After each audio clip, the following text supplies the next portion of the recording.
Good evening, everyone. I will call tonight's Preservation Commission meeting to order. We have a quorum of 7 commissioners, a quorum of 7. So the Preservation Ordinance empowers this body to safeguard our city's historic and cultural heritage and to oversee and administer our community's historic preservation program. The Commission is tasked with identifying and preserving historic, cultural, and architectural resources. And during our monthly public meetings, we encourage public participation for due process through public hearings on making determinations on applications for certificate of appropriateness. We also discuss ways to advance long-range planning goals beyond case review, and in the case of tonight's meeting, the comprehensive plan. So first thing is public comment. Is there anyone here to provide public comment on the discussion items of the agenda? And we didn't receive any written, okay. So we will move on to the presentation of 1600 Dodge Avenue. Cade, do you want to read that into the record? That's fine. 1600 Dodge Avenue, Evanston Township High School. This is an individual landmark. Representatives from Perkins and Will provide an overview of Phase 1 of the Evanston Township High School Centennial projects, which includes construction of an Arts and Innovation Wing. The high school is a local landmark and was recently determined eligible for the National Register of Historic Places. The project does not require a certificate of appropriateness per City Code Section 288, since school projects are reviewed by the state and do not require building permits from the city. Whenever you're ready, I think there might be a little remote. Otherwise, you can tell me how to work through it.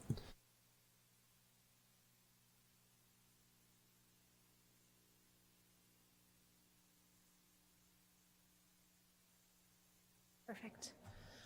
Good evening, committee and guests. We are architects from Perkins and Will working on the Centennial projects at Evanston Township High School. My name is Marnie Gaddy. I'm a project architect. And Michael Dolter, I'm a senior project architect with Perkins Will. We met a few weeks ago with Cade and some other folks to do a zoning review, and Cade suggested that we would come and share the work being done on campus with you here tonight, and so we're here to share this exciting new work on the campus. So tonight we'll give you an overview of the project and walk you through our approach to architectural harmony and compatibility on the site, and then we'll just briefly touch on the zoning compliance and how we're achieving that, and then we'll have opportunity for questions. So as I said, the project is located at Evanston Township High School on Dodge Avenue between Lake and Church. The focus of the work that you're going to see tonight is on the southeast corner near the tennis courts, if you're familiar with the campus. To put this in context, we are in the middle of a proposed Centennial projects work that is spanning multiple phases. We have already completed phase 0, which was enhancement of a interior renovation of a health science lab and a renovation of Alumni Hall. So all that work was interior. And we are now in here today to discuss the phase 1 work. It's important to note that all the work that has not yet been completed is still under budgetary review, and components may or may not be selected for development based on funding availability and campus decisions.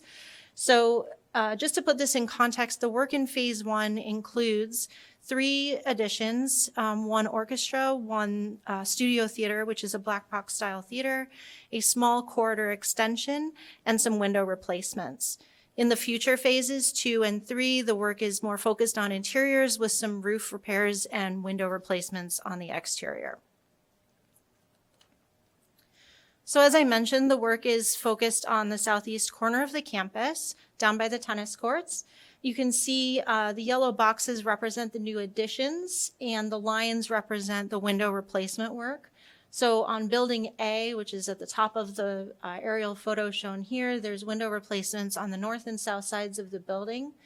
And then there is a theater addition as I mentioned, and an orchestra addition, and then a little tiny corridor addition on the other side of the grassy area. So Michael's going to walk us through some of the architectural compatibility. Great, thank you.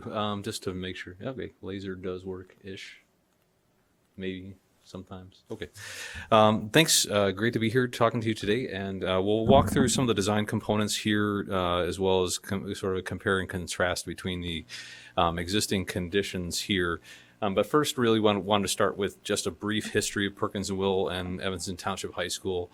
That really dates all the way back to the original building for the campus, designed by Dwight Perkins, the father of Perkins and Will, as well as work spanning back to the 1940s, where we were expanding the building in the 1950s, 60s. Throughout that work, where we saw tremendous expansion, and Perkins and Will was involved every step of the way, kind of defining the character of the current campus. And it's great to be back on campus and doing work and really continuing that legacy of partnership between Perkins and Will and the Township High School District.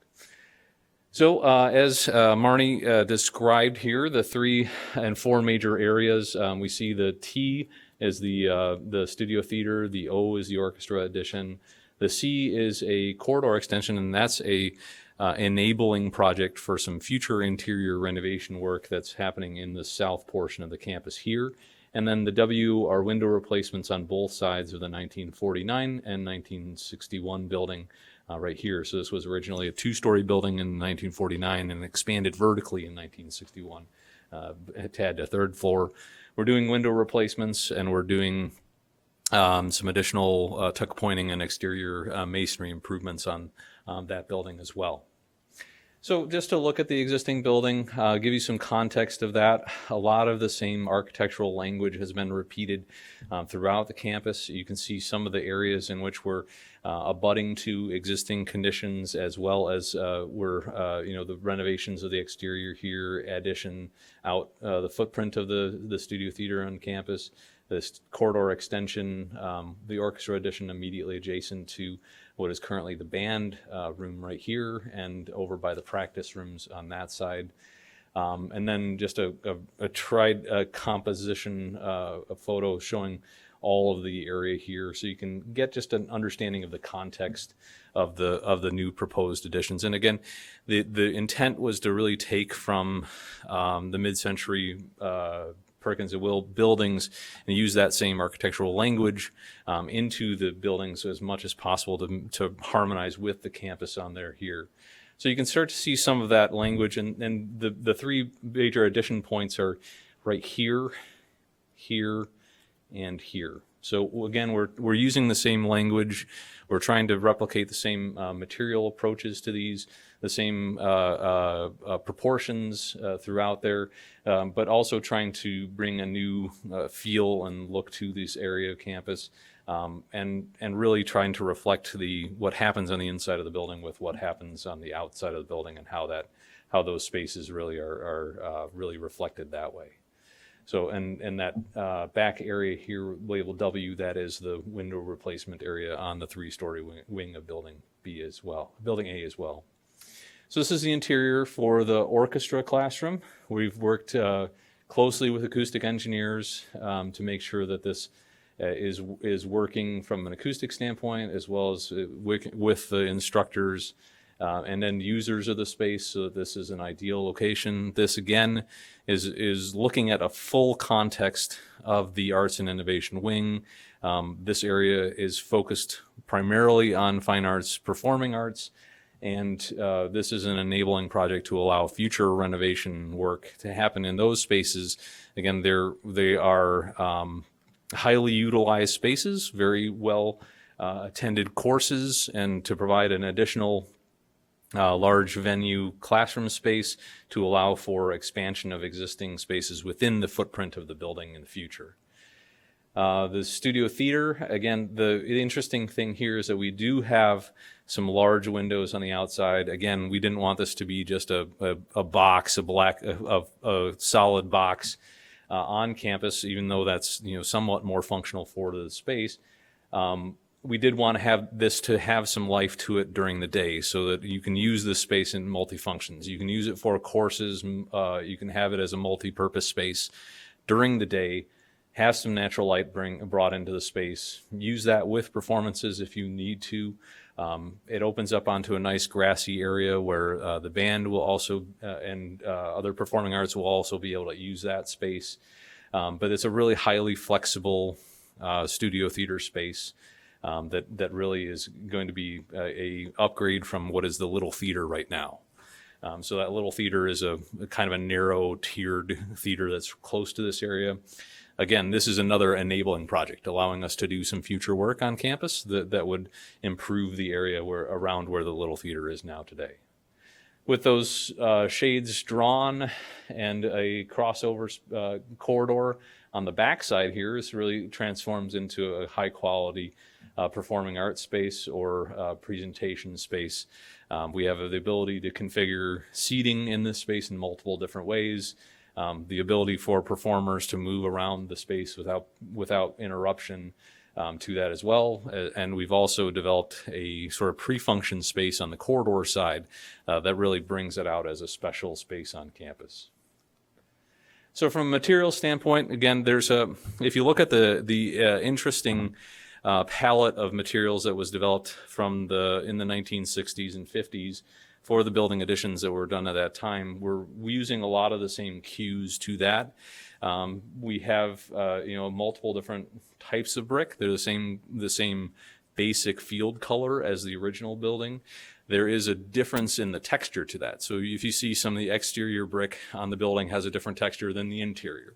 So we're still using that same approach there. It may not be the exact same, but we're looking and making sure that the language is still the same there. The same color of the metal on the outside of the building and bringing in some of the new glazing that has been used around campus. And this is a continued project on campus to improve energy efficiency. We're doing that with the new exterior windows that we're doing throughout the areas that we're touching in this space as well. So the design language really does take, again, from the major building additions here, anchoring. If you look at the studio theater, which is the facade on the right here, that really anchors on the ends, uses those open spaces in the middle, similar to what was done with the previous projects on campus. You'd have a lower ribbon of open space that signifies the more public space in those buildings, and then narrow spaces signify the classroom areas above that. We're using the same kind of proportionality for that, as well as the same type of language. In this instance, it is a one large volume space, so cutting that didn't really make sense to us. So again, bring that up, use the same spacing and same proportions overall for this. Also looking at how the building sits on the ground to make sure that the plinth makes sense and is a continuation of some of the created datum lines around the building here. So if you look at the existing building on the right side here, we've established and brought the same datum line through that is an existing here into the new entry vestibule on this side, as well as into some of the windows here. The windows follow the same rhythm as the windows that have been designed over on the band area here, as well as that classroom space that we saw before, wrapping the corner in a bit of a new language for this area to bring in some additional natural light into that portion of the building. And you can just see how these sit in context with each other, framing out this green space around here. We have some nice plantings that frame out to the window areas, allow those to view out directly onto this space, and as well as provide some shading for the building and some building level plantings that help conceal some electrical equipment, as well as the corner connections between the buildings. This here, again, is an enabling project. This is an addition of a small corridor expansion here. This will allow us in the future to straighten out a corridor that has a bit of a jog in it, right in the fax wing over here. We've worked through the planning of that so that we can improve circulation for students, as well as sight lines for safety and security in the building. And this was a project that saw some efficiencies. We're doing some building on campus. Let's take advantage of that, provide an opportunity to do this in the future without having to come back for the cost of that at a later date. Plantings, we're being as contextual and as low maintenance as possible for the school, as well as expanding stormwater management system that is on the south and the east side of the tennis court. There's currently a rain garden down to the south here. We're expanding that and picking up the other stormwater management requirements for a couple other projects that were developed on campus since the implementation of that stormwater management system, as well as the new impervious components that we're adding to the project. So this is in for MWRD review right now, and we're working through that process. But again, the idea, we had our pre-meetings with them. They're aware of the process and that we're absorbing the requirements from the previous projects as well.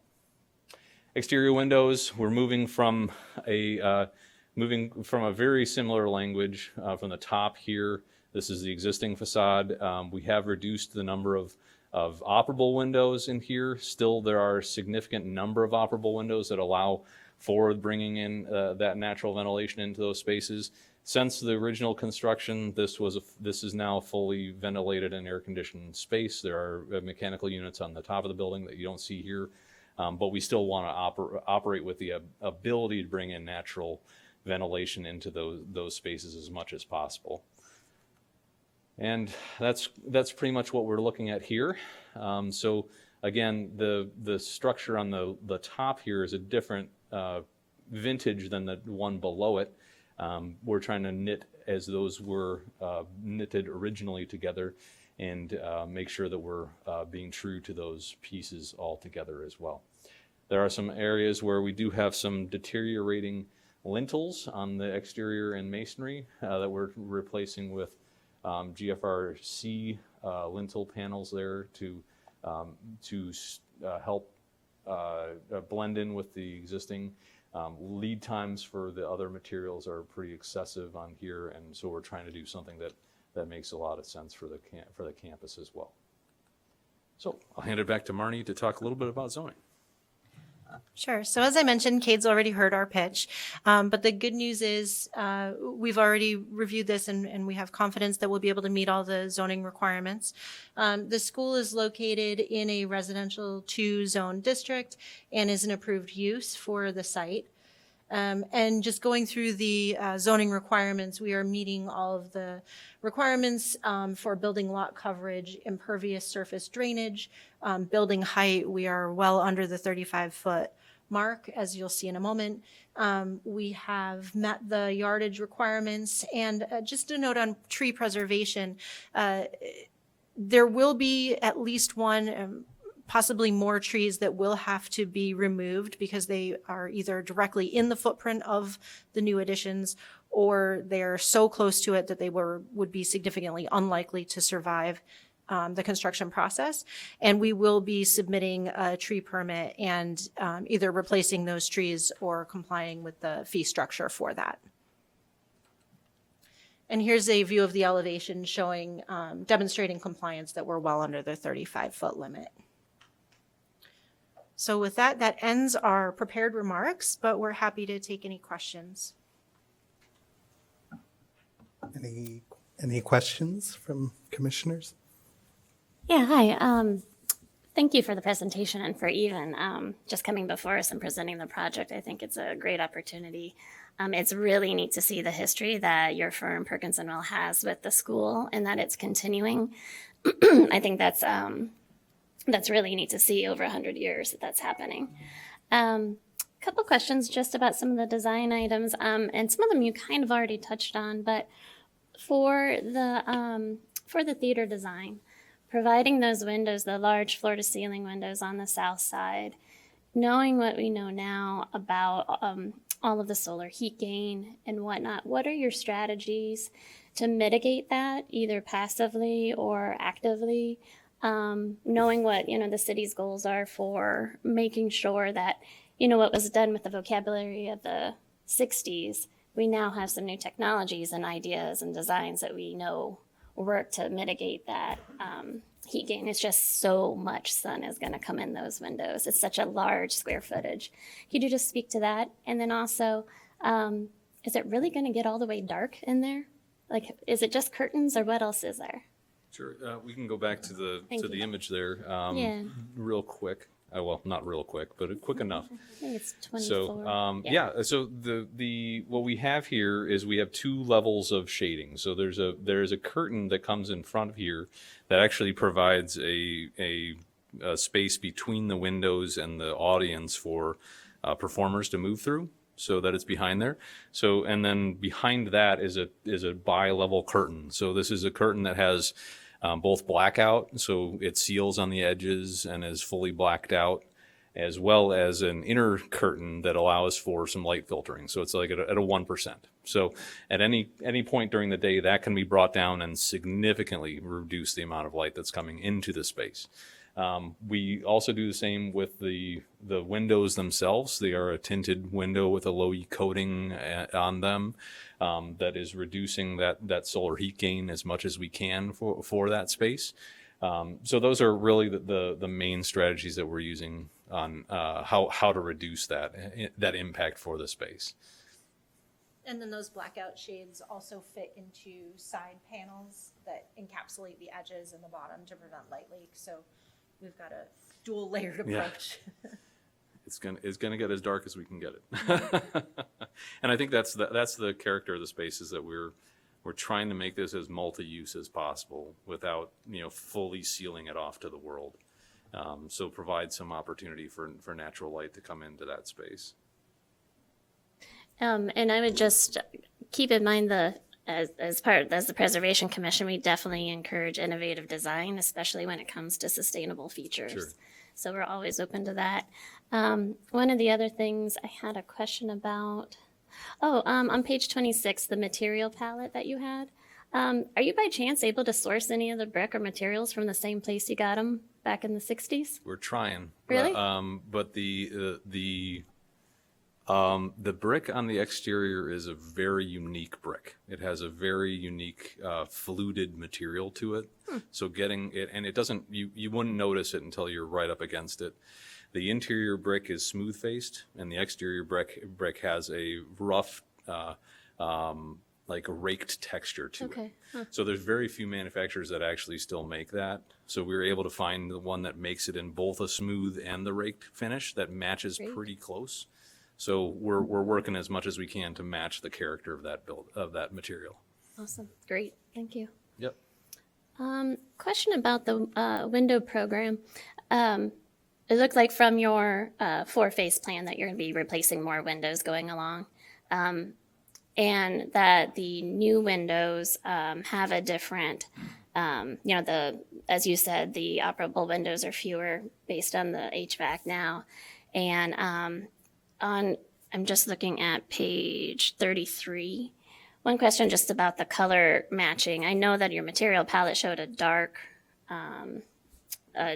metal panel for the surround. We are maintaining the dark metal panel. The Okay. white is the reflectivity of the material is bouncing back the sunlight in the Revit model and it's so shiny in Revit that it Excellent. appears white. Okay. It is the same Quaker bronze that is used on the rest of the That's campus. great. And then I'm imagining that the whole window program is considered for each era of building and its unique window and how it would be right? Like it's not just the same window for every new Right. insert, right? Yeah, the proportions and the design of that are matching we don't go back to, what does it look like today? We actually go back all the way back to the original design and see, what makes sense. Okay. What era really makes sense for that building, Great. and then match that to the new design. Great. And then just one other thing, the sidewalk up to the new corridor entry, it's supposing that students are going to take a right angle into that door, Well, and I bet they're going to walk right over the Yeah, grass. I think the challenge that we have there is that the idea is to keep this space as open as possible, because they do want to, the school wants to use that for performing arts use. So not interrupting that, and generally speaking, this is really going to be an emergency exit only. So yeah, I don't expect students to be really rigid about how they move, but Yeah. that's kind of the reasoning behind it. And then is the marching band to the east of the other walkway? Right, yeah, The the marching practice band's over area? here, and we're hoping that we can do some additional turf restoration on that. If you see, there was originally a slash through the middle of that we're looking to try to raise back up and flatten out, so it improves that space as well. Nice. It's important to note that the entrances shown on this plan are not the public entrances to the theater space. Public will still approach and enter the building through the existing main entry and security process to control traffic and get the proper security sequences. Right. Yeah. Absolutely. Any other questions from commissioners?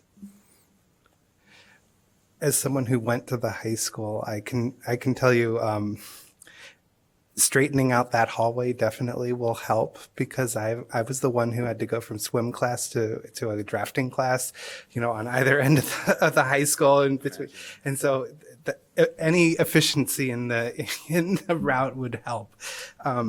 But I think that it, like Commissioner Bowden said, it's a unique opportunity to have the same firm that has for almost a century worked on this building. And like, you can go back to your archives and look at the window program.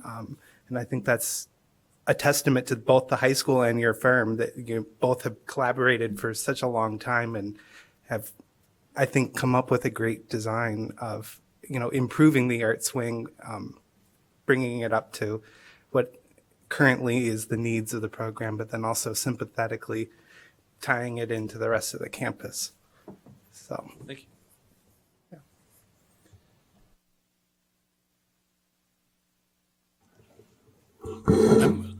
I'm the tree person of this group.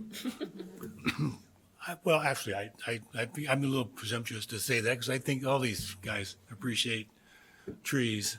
The one tree that kind of got my attention was the one that was going to be removed because it posed a security risk. Couldn't that tree just be pruned to prevent that from being It's It's I a know mo- exactly what one you're referring to. It is so close to the orchestra addition that, and it is very, very climbable. Our team went out on site. I should preface this with, we are very much tree people too, and we went to great lengths. We consulted with our landscape architect and went to great lengths to see what could be done. But that tree is so close to the orchestra addition and is so climbable that the two options are, it would provide an access to the roof for students or community nuisance, and pruning it back to reduce that nuisance would require such a great extent of pruning that it would be unlikely to thrive in the future. We are proposing new landscape elements, including trees.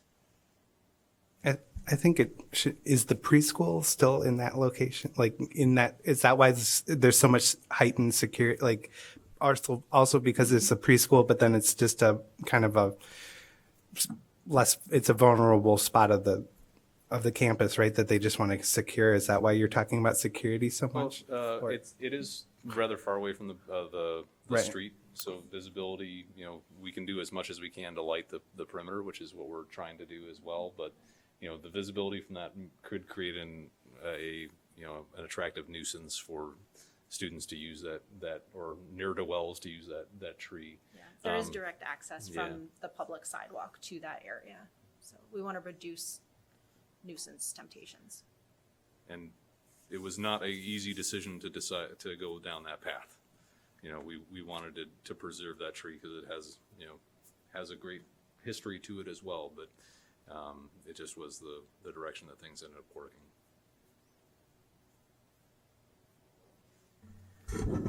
Yeah, I just wanted you, if you could talk more about the window replacement on, I guess it's 32 page or 24 of the slide deck. I know you can't exactly replicate it, but are those can you just speak to, are those original windows, and then what the replacements, they obviously don't match exactly, but how you thought about that area when you were deciding what to do with the replacements? I can say that the windows as they are today are not the original windows for the building. These are a second generation at least window. 1960s. Yeah. So they are not the original. The original ones were a steel pane single glazed window. The current ones are aluminum with double pane in some areas. Some areas are not. So we're working with within that context. And you want to talk a little bit about that as well? Sure. Yeah, we're respecting all of the original 1949 datums and modules. Really, the only thing that's changing is the glazing material to be a high performance material and the number of operables. So if I remember correctly, some of these windows have been altered to have blinds in between. Like there's a little knob that you can change. Like there's interior blinds right in the lower half of the window. Is Not that in this not in area this of wing? building. Okay.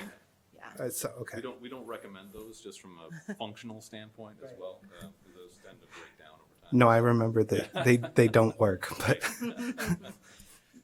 The new design will not have those. We will have contemporary light filtering and room darkening shades. So these windows, they're the same dimensions. It's just a little bit of an optical illusion when I look at this, but it's the same. Okay. The Yes, opening yeah. size is the Yeah, same. that's what it looks a little. Yeah, Okay. the rhythm's the same. Yeah, Yeah. it is an optical illusion because the way the operables are demarcated with the V, it starts to create sort of a gothic look to the image. But And you see on the top here where the operables actually have a small little panel underneath them. In the original, the current condition, we're getting rid of that to again improve accessible access to the operable windows as well. So, trying to improve the overall access on that side. yeah, currently the window operation is well above ADA height limits, so we're bringing it down to be within ADA reach limits. Okay. Thank you. all right. Well, thank you for your presentation. So I guess good luck with your project. Thank you. We appreciate that you came to the Preservation Commission. You don't have to, but it's great that you took time to give your presentation, and we appreciate that. Thank you. Well, thank you for your Thank you time so very much. much. So next, we will move on to new business, 25 Pres 0016732 Judson Avenue. David Schroeder, architect and applicant on behalf of the property owner, submits for a certificate of appropriateness to alter the fenestration of the home's north and south elevations by infilling 5 existing windows with stucco to match existing, construct a single-story bay addition to the structure's rear volume, replace a rear entry door at the home's west elevation, and install 2 skylights. The applicable standards are alteration 1 through 10 and construction 1 through 8, 10 through 13, and 15. Right. Hi, I'm Dave. Nice to meet everybody. I don't know if anybody is familiar with this building, but it's on Judson. It's an old arts and crafts stucco building with, painted windows and, the half timbering on there. And so the homeowners are hoping to update the interior and add a bathroom they have small kids, and so they want to have 2 bathrooms on the second floor, and they would like to upgrade their kitchen. And so I'll go to the plans first and then hit the elevations. So the basement is really not something that we have to worry about here. The first floor just shows this extent of demolition. There's a central stair on the upper right-hand corner, it's the entry stair. And we're making the entry stair a little smaller to add a closet. Going upstairs, the living room, dining room are staying the same. There's currently a sunroom, which on the south side looks directly at the adjacent property, which is very close by. So I think that it was not placed in a way that was good for either privacy or for views. And it also doesn't allow in a huge amount of light because there's an adjacent property just immediately south of the building. So we're hoping to remove all of the kitchen and the powder room, which is in a weird place and the entry doesn't really work. and put in a bigger kitchen that's more appropriate for today's lifestyle, relocate the powder room, and have a mudroom at the back that has room. And that's really it for the first floor. And the only thing that is really impacting the first floor, as far as the exterior goes, is the rear elevation.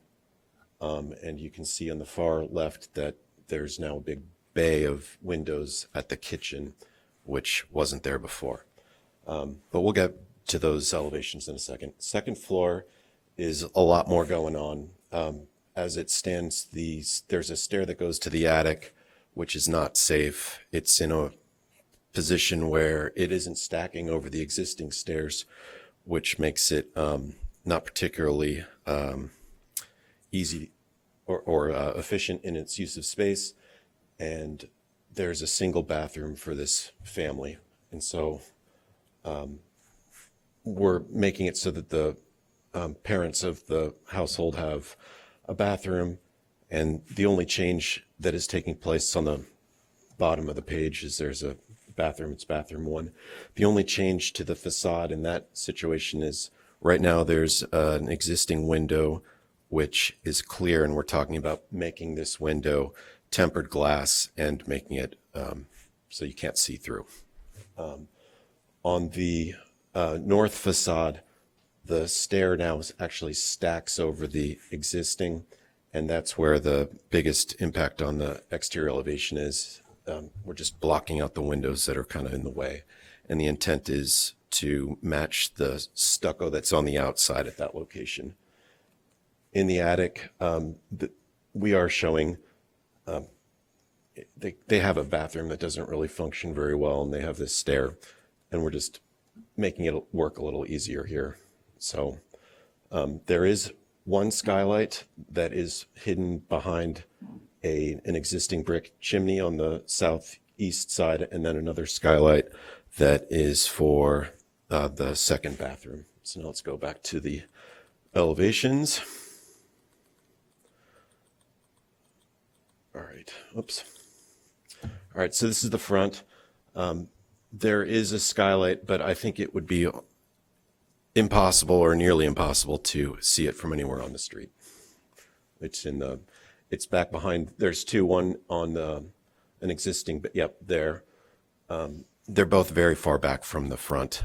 And so while I haven't, I'm sure if you had a drone, you could see it, but I don't think, aside from that, I don't think it's going to be visible to anybody on the street. This is the rear elevation.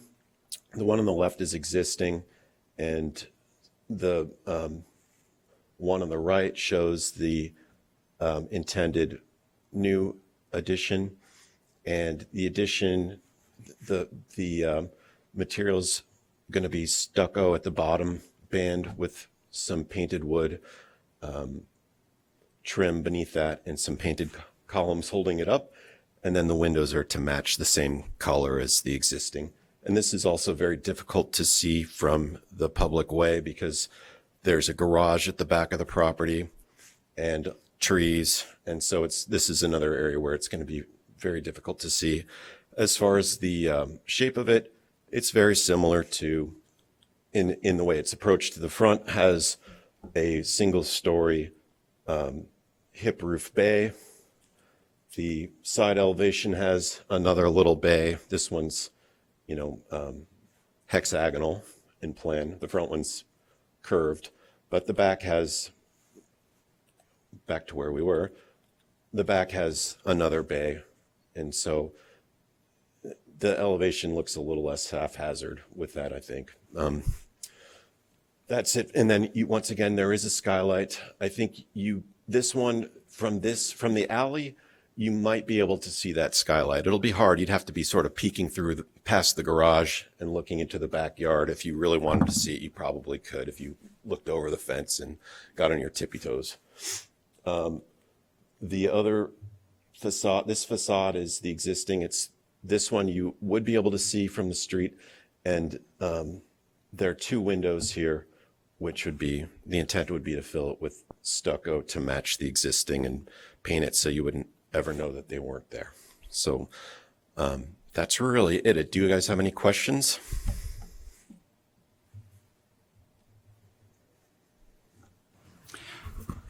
Yeah, could you go back to the back elevation? Sure.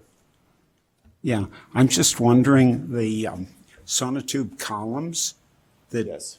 is holding up this little bay addition. Sure. Tell us again how those are being finished. Oh, those would be covered. So it's sonotubes with, I believe it's 6x6 pressure treated wood, and then it's going to be clad with, there's a material called True Siding, which is a composite. It paints and cuts just like wood, but it's impervious to rot and termites. And so we'd be painting with that. And then there's a little trim detail at the top between the bottom piece of trim and the top of the column. So it'd all be painted. Yeah, so you're thinking of it as painted trim, somehow related to the trim in the rest of the house? Yes. And I mean, I assume that you've done that Yeah, to not close up the only window into the basement laundry room?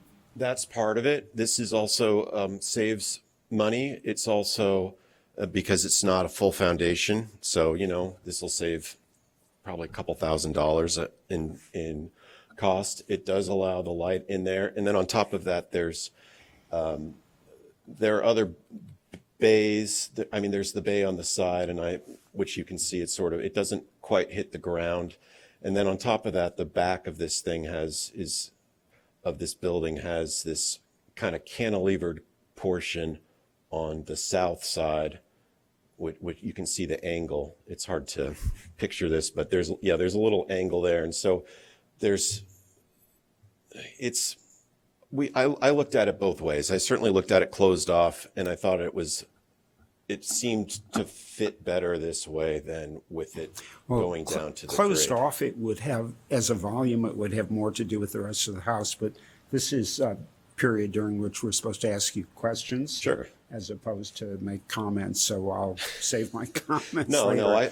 I understand it. It would have more to do with the house, but I thought that the elevation did not look as good. It's a little top heavy with the windows because we're doing bands of window to get as much light into the place as possible. If you look at there's two sets of window. There's the lower and then there's transoms. The lower ones, the head of it aligns with all of the existing window heads. When you drop down the lower part, the whole thing the proportions of window to stucco were virtually, it just didn't look very good, to be honest. So that's why we did it this way. Question about the windows on the south, I believe the south facade that you're going to be removing and then Sure. stuccoing and painting. Sure, let me get to a picture of those. There they are. It's Okay. on the left. I was thinking the ones on page 60.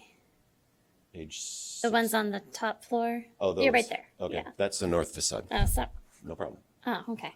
Oh, yeah, it's mislabeled. That's my fault. Okay. What is your plan to paint that side so that it does, so that you are masking that We stucco patch as well as possible? We have had some conversation about how to get that to work. And of course, the existing stucco is going to probably be dirty.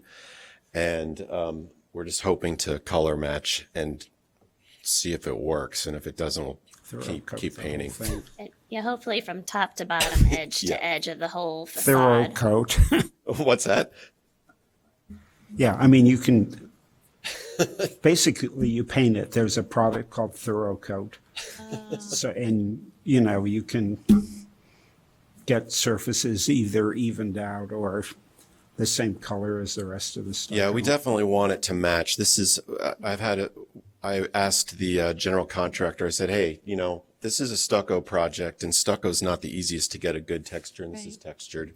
And so I said, is your I have not met the stucco man yet. Right, like But, who's the person, but right? the stucco, but he assured me, and he's been around for a long time, and he assured me that the stucco guy would be able to do this, no problem. But everybody involved, and the homeowners, me, the general contractor, understand that we want this thing to not look like a bunch of patches on the side of the building. That would be horrible. Nobody wants that.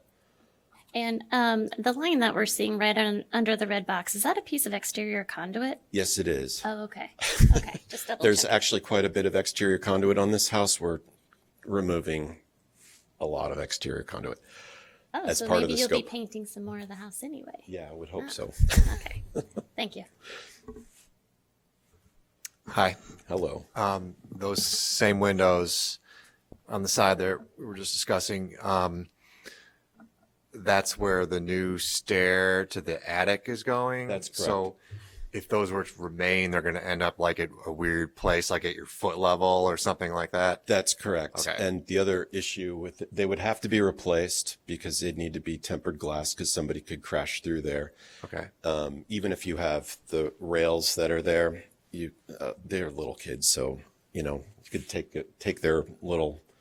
I don't think they have hammers or anything, but a Lincoln log or something and poke it through, and and then beyond that, even with that, I believe that the stringer crosses one of those windows, so you would have a diagonal right there, and then of course you'd have handrails right beyond. Are you there. like about halfway up to the attic when you get to that wall, basically?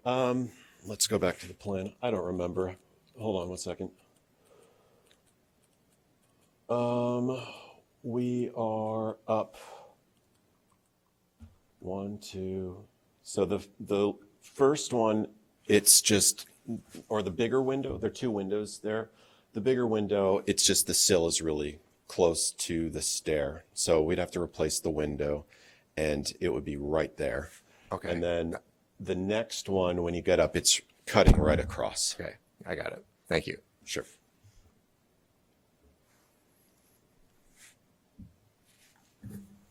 Any other questions? Okay, so I guess we can move into deliberation now. Commissioner Cohen, did you have something? I have a couple of things. Sure. I mean, the discussion of the stair that John brought up, I'm wondering, looking at it now and looking at that side elevation, if you didn't want to try and add a new window to light the stair. But first off, I'd like to compliment you. There's no requirement that you bring in the plans. We're really only here to comment on the exterior and the compatibility of added elements. But the plans are really skillful. Well, thank you. And I think the new kitchen. I really appreciate it because I know your work. Oh, I think the new kitchen with that long counter with windows above it will be really handsome. In fact, I thought the stuff you had done was so skillful that I actually took a look at your website, and there is a similar counter with sink and windows in a project called 2954 Residence, which is cantilevered. Yep. So I suspect that either the floor joists are running the wrong way, or that, in fact, the projection out was more than you felt you could cantilever. But I do think that the sonotube columns and the trim you're putting around them really could be better thought out in relation to the whole house. I mean, could you do, because you're boxing them out anyway, could you do sort of chunky looking stuccoed piers under that thing? Or That's a, stuccoed piers at the side that come down to the ground, and then a bigger beam that carries the whole thing? Somehow that little bay sitting on those columns seems like it has not enough to do with the vocabulary of the rest of the house, in addition to being awkward. I mean, I looked at it and I said, oh, I get it. He doesn't want to close up the window to the, I didn't want to close to that the up laundry either. room in the basement. But I wonder if there's some way that you could think about and reconceive the column supports in a way that seems like that had more to do with the house, even if they were rectangular stuccoed piers that were beefier somehow. I think it might be more in keeping with the vocabulary of the house. the house has a few things that are more, I mean, the way it grips the ground it's very flared. It has a lot of angles in the house. So if you look at there's a wing wall next to the round bay, there's a wall that's next to the round bay to the left that's tapered towards the ground, and then there's the wall that's at the front with the arch. That's also tapered towards the ground. Then you have the tapered stucco underneath the bay on the side. But also on this elevation, you'll see that there's these timbers for the rafters that are coming out, and those are about the same scale as the piers. And then on top of that, the half timbering has these piers, these vertical elements there. So those, and then even they have the painted trim over the doors, which are these, there are these rectangular black lines that are, or dark brown I'm lines. looking at the scale of the corner column on the entry porch Yes. in stucco and wondering if maybe the supports for your bay could be of that scale. I don't know that you need to taper them, and I do know that if it's a single much smaller column inside, then you have to solve how this comes down to the ground in the absence of a foundation to sit on. Yeah, there's, Even if it floated a few inches above, I guess it has to be 6 inches above the ground, but it does have to be 6 inches above the ground. And so what I meant to show on this was that there are, even here, you can see the three brackets that are used to hold up or pretend to hold up the roof. In this case, they don't actually, they're just decorative. But that is these rectangular elements are something that are in contrast mostly with the stucco, are these elements that repeat themselves in the building and particularly in the front. So I did think that it was not inappropriate to have dark vertical elements in the building that echoed the brackets at the ceiling and the trim that's above the windows. However, I do understand that that's, there are other ways of there are more than one ways of skinning a cat. I mean, I can think of a lot of ways of doing this that would certainly could be done. That I can think of a lot of ways that will cost more money. I can think of ways that will remove the window. I even pondered having a curve on the back, but I concluded that was going to be excessively expensive for the homeowners. I'm sure there's a way, but I did not. When I was looking at it, I did look at that for quite some time. I didn't see anything that I thought was going to be that would work, that would provide the same function and work. But I did not try doing. I'll be honest, I didn't try stuccoed, flared stucco pieces at the base.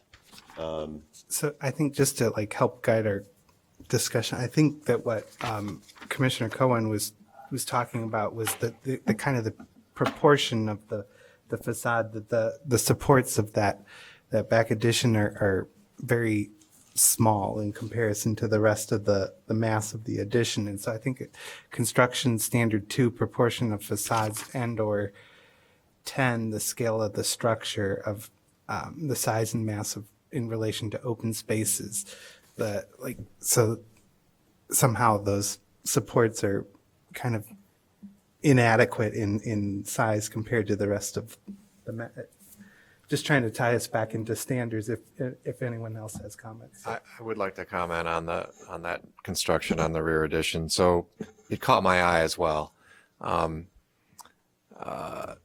It reminded me of this debate we sometimes have about whether or not an addition should strictly look like it was part of the existing structure or really differentiate itself to let the existing structure shine. And I can go either way with this particular one, but when it first caught my eye, I just started chewing on it a little, and I thought, well, this is kind of in that tradition of a simple porch addition that people put on historic structures for decades. And for me, this, as it is proposed in kind of a simpler, almost blander version of the existing home, is acceptable for me. I have more trouble when something doesn't match the home when it goes into a different stylized version. In this case, it's so simple that I don't have a problem with it. This is also on the back of the house. This isn't like, it's actually has more, it's more formal now than what was there, than what's there now, just by the presence of having a band of windows that are grouped together in a mass there. So, I mean, if you look at the one on the left, it's sort of like Charlie Brown's ghost costume. Not that what I've got is, it's not Palladio or anything, but I do think it's a little more tied together than what was there. When you mention the true siding, you mean, you're talking about Boral, correct? That's correct. Okay, so paints and looks just like wood. Yeah, it's smooth. It's Okay. not going to be the fake, rough stuff. Okay. And is that a wood band at the top of the piers Yes, before you get to the stucco? it is. Okay. Is there a little water table detail there? Yes. Okay. I think ultimately we're going to end up leaving the aesthetics to you, but I have just one more comment I would like to make, which is with the 3 independent sonotube foundations, you're really at risk that those will move differentially. And if they do, your beautiful kitchen and the windows and everything that you've designed so nicely are screwed. No, I know. We're gonna probably put these. They're these cool bell things that you can put at the bottom. They have a 30-inch piece at the bottom that'll prevent any differential movement. That's a detail that it's not shown actually correctly. There should be, so you can get these cool things that tape onto the bottom of a sonotube, and then it makes a bell foundation, so that there's not any issue of it budging after this. It's called Bigfoot. Load on this. What's that? Bigfoot is what they call those. Yeah. I see you've done this before. So is there anything else other than the window at the staircase in this back addition? Does anyone else have any comments? If I can just ask one more clarifying question. Sure. On the south facade, that the 3 windows that you're removing, The mislabeled one? yeah, Or no, that's. no, the other ones. But are they being removed because is that cabinetry, like floor to ceiling cabinetry that you're putting in the kitchen? There's both cabinetry and there's tall cabinetry, and then there's also a cabinet or a countertop. It's not all cabinetry. It's mostly the view out of there is right at the neighboring property, which is about the same distance from me to you. Okay. And so it's a situation where the view is not good, the privacy issues are real, and it's something where the light is not that great either. And the owner just wanted the Yeah, counters and the cabinets. Okay. Thank you for explaining that. yeah, sure, no problem. Yeah, I was just gonna talk to what Stuart was mentioning with the supports. I mean, I think it looks great, by the way. I also echo, it's a really nice presentation and the diagrams are very clear. But I could see also bolstering those supports a little bit. And so I think we could consider voting on it with the condition of reworking that. An administrative review is just an option if people want to see that changed. How wide is the wood trim coming out of the sonotube now as proposed? The wood trim is, let's see, 6 plus. Look like maybe 8 or 10 inches. About, I believe it's 8 inches. It might be 10 inches. Okay. It's either, I believe it's actually 9¼ inches. That may be what we were all kind of reacting to is just the width of those. So, So I'll do whatever you guys want. You want it bigger or smaller? I think we all want it bigger. Okay. So I like the administrative I'd like it review on that. stuccoed. Excuse me? I said I'd like it stuccoed, but we're not here to tell you things like that because, you're the designer.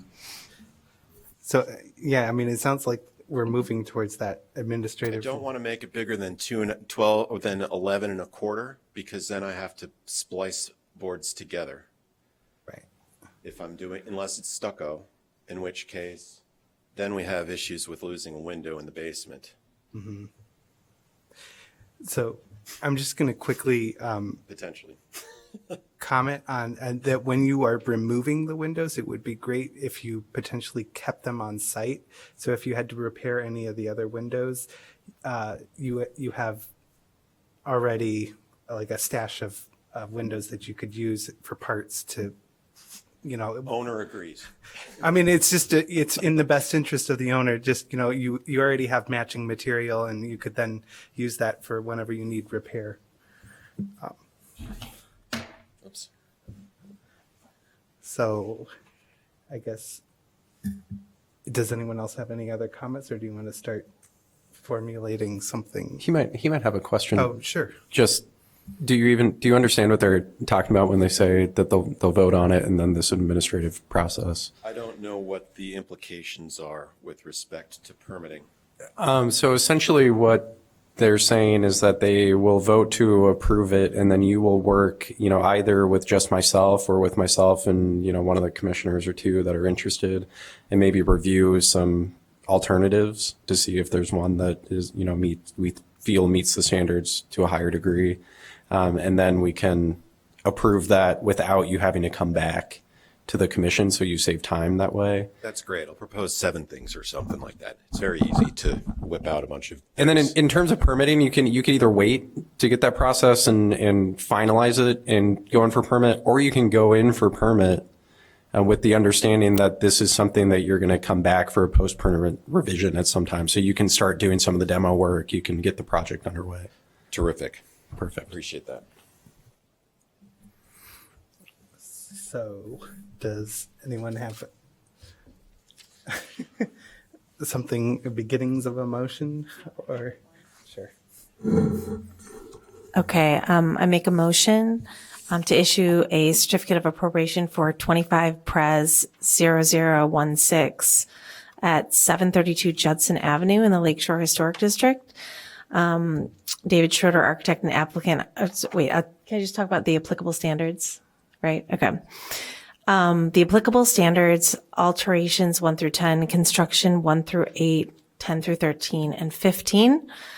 And issue a certificate of appropriateness to alter the fenestration of the home north and south elevations by infilling 5 existing windows with stucco to match existing construct and construct a single-story bay addition to the structure's rear volume, replace a rear entry door at the home's west elevation, and install 2 skylights.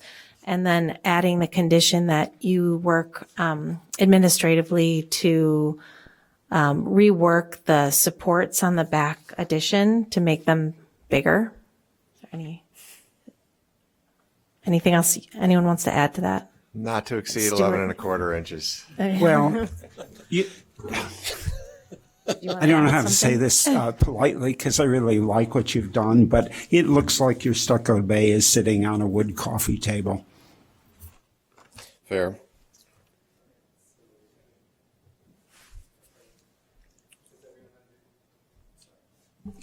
Turn it on. Does everyone understand what the motion is for administrative review, not to exceed 11 3/4 inches, right? 11 and a quarter. 11 and a quarter. But I would also offer up that Okay. Sure. it might look less like a coffee table if there were more piers, perhaps. I don't know. All right. Sure. So it's been motioned and seconded. All in favor? Aye. It passes unanimously. Thank you. Thank you. All right. So next we have approval of the meeting minutes for the February 11th and 20th meetings. Does anyone have any edits to the minutes or? Yeah, I just have some feedback on the February 20th minutes. First of all, thank you for summarizing that conversation, Cade. I thought it was well done and concise. I just wanted to add a couple of things to kind of capture the spirit of the discussion regarding women's history. We discussed that a lot, and there's just a small mention of it. Would love to just articulate some of the things that we talked about around it being commissioned by an order of nuns, the fact that those schools, which you did mention in there, but that they were all girls schools, and then also that it was named after the Civic Center is named after the first African-American mayor, who also is a woman, just to articulate that for history, for those that don't listen to the audio, just to have that spelled out for women's history. Thanks. All right. Hearing no other edits, we'll, what, do we take a vote or? Okay, so the meeting minutes will then be approved. Next item on the agenda is a discussion on the updated comprehensive plan draft for Envision Evanston. I think Cade sent out a memo to reviewed the comprehensive plan, and that was taking into account, I guess, our December letter that we sent to the Land Use Commission, and seeing what was integrated into the updated draft and what was not. So I guess, sure, you want to?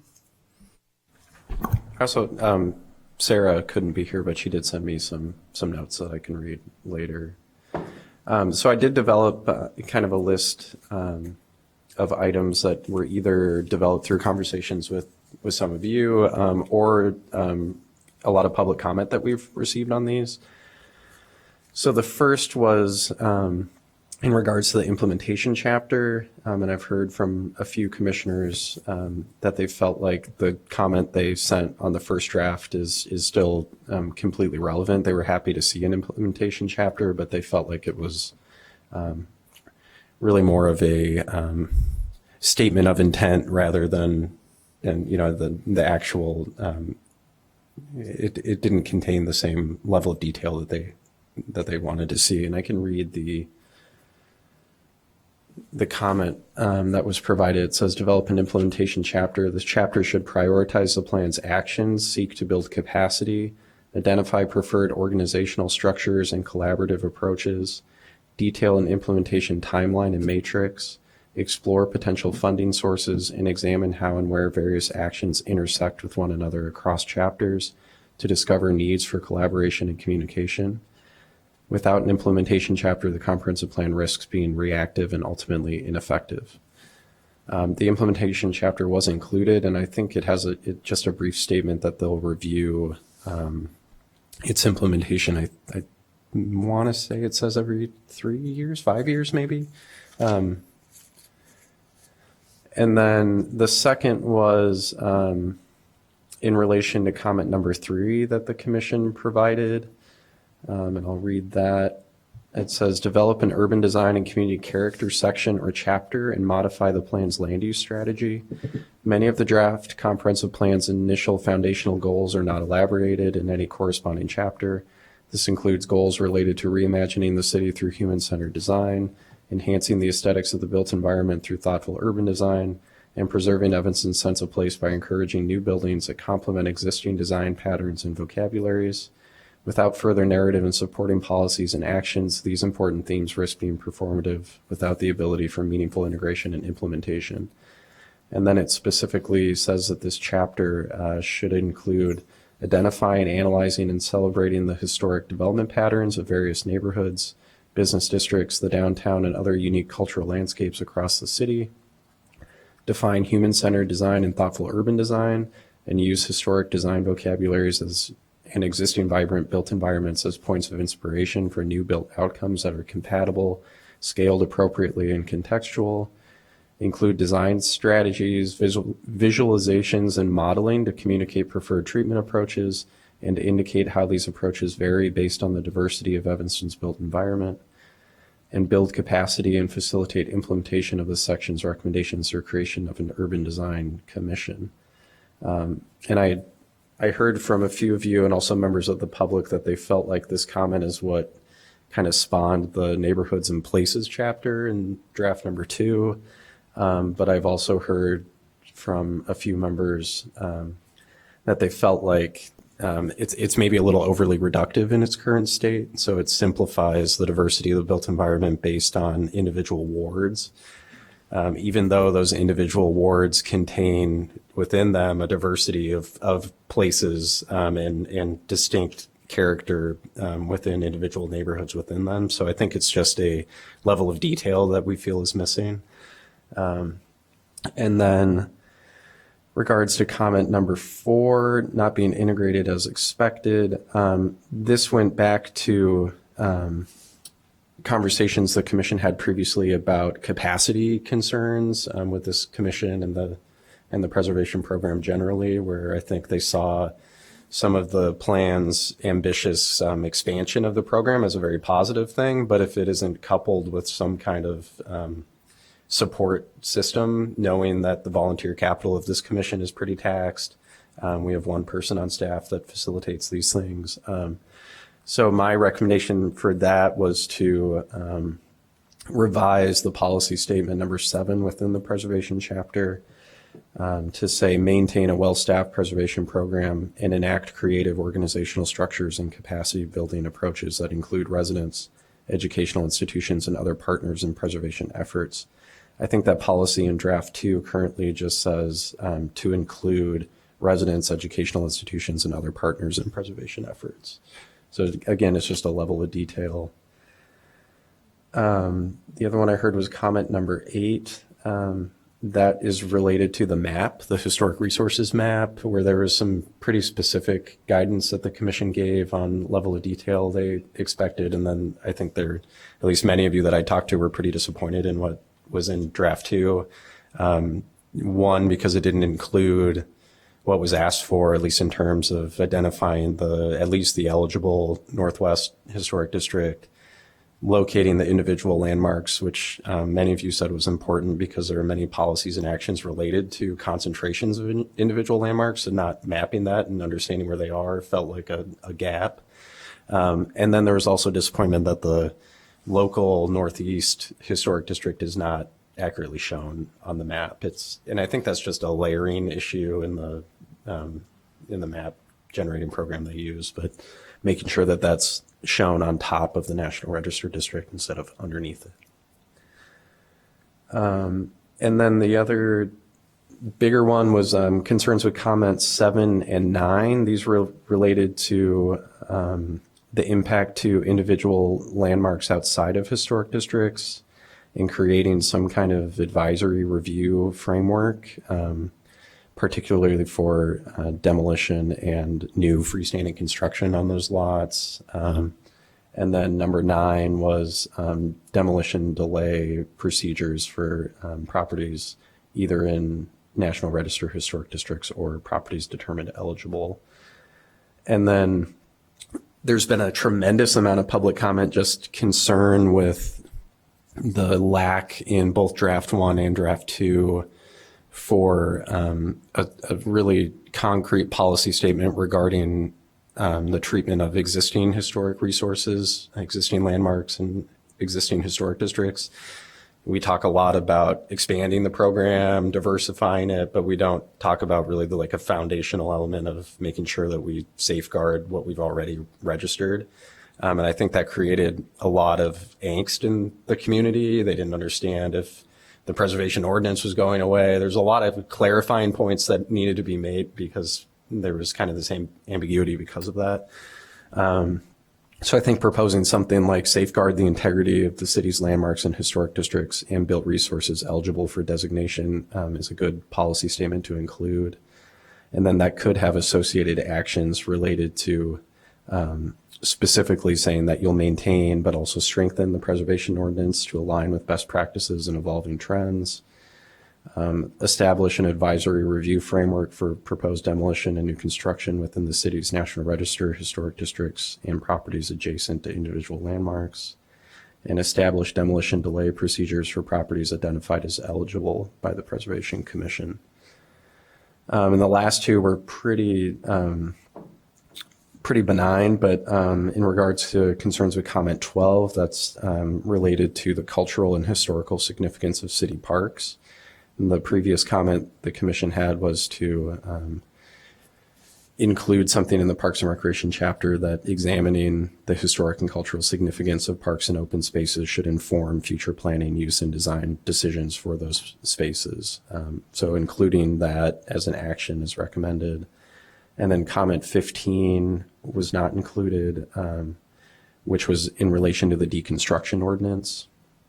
So I think that would best fit under policy statement number 8 in the environment chapter and be very specific to just say implement a deconstruction ordinance.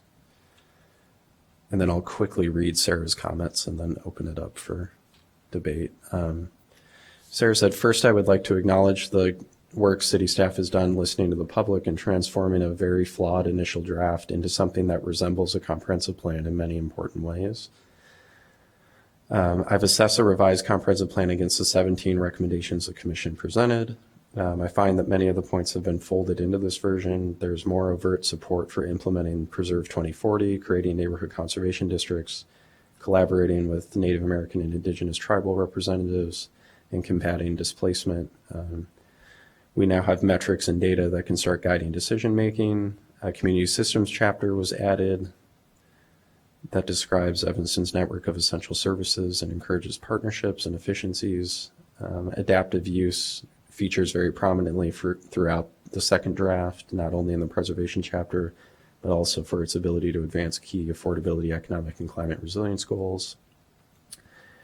She says that she always understood that the commission's observations or recommendations that the city might partially or entirely disregard. So while she was generally pleased with the new and updated content, there were a few specific points that she wanted to include. One was clear support for implementing demolition delay and deconstruction ordinances.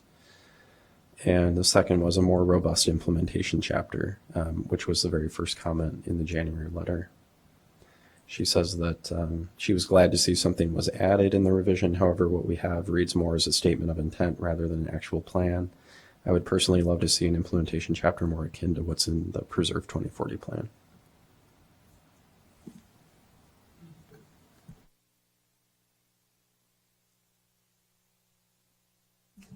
Yes, go ahead. I'm going to say something that is probably inappropriate, obnoxious, and pessimistic.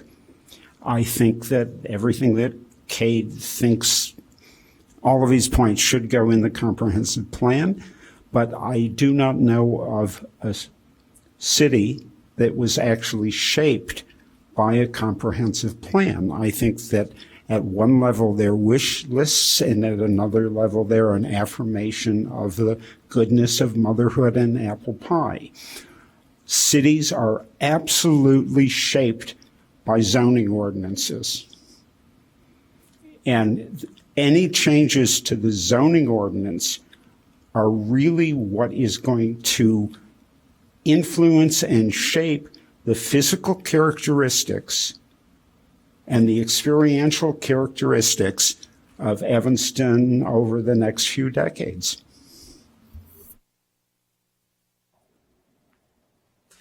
Well, I think that my understanding is how the land use is seeing this is kind of the comprehensive plan is setting the goals and template for the future zoning code that would bring about some of these goals and initiatives. So I think you're right that ultimately the zoning code is what will shape the city, but I think that this document is going to help shape the zoning code. Which is confusing considering the sequence of events of getting the zoning changes simultaneous with the Envision Evanston changes. There was one comment that I think is really important to what Stuart said, and it was in relation to what's now become the Neighborhood and Places chapter.